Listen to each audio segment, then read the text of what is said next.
ట్రంప్ను హత్య చేసి అమెరికా ప్రభుత్వాన్ని కూల్చేయాలనే కుట్రతో 17 ఏళ్ల కుర్రాడు నికితా క్యాసప్ తన తల్లిదండ్రులను అతి కిరాతకంగా హత్య చేశాడు. ట్రంప్ హత్యకు డబ్బులు ఇవ్వలేదని, ఈ దారుణానికి ఒడిగట్టినట్లు తెలిసి అమెరికా అధికారులు ఉలిక్కిపడ్డారు. ఈ విషయాన్ని ఫెడరల్ వారెంట్లో పేర్కొన్నారు.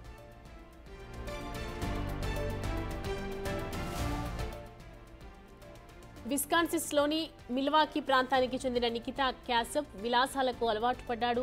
ఈ క్రమంలో ఆర్థిక అవసరాలు, స్వేచ్ఛ కోసం ట్రంప్ హత్యకు కుట్ర పన్నాడు. హత్యకు కావలసిన డబ్బులు ఇవ్వలేదని ఫిబ్రవరి 11న తన తల్లి టటియానా, సవతి తండ్రి డొనాల్డ్ మేయర్ను తుపాకీతో కాల్చి చంపాడు. కొన్ని వారాల పాటు వారి శవాలతోనే నివసించాడు. తర్వాత $14,000 నగదు, పాస్పోర్ట్తో ఇంటి నుంచి వెళ్లిపోయాడు. వాళ్ళ ఇంటికి నుంచి దుర్వాసన వస్తుందని స్థానికులు ఫిర్యాదు చేయగా అసలు విషయం బయటపడింది.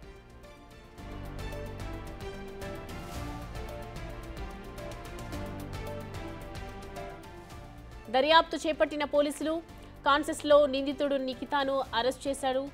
దర్యాప్తులో సంచలన విషయాలు వెలుగులోకి వచ్చాయి. డబ్బు కోసమే తల్లిదండ్రులను హత్య చేసినట్టు తెలిపాడు నికితా.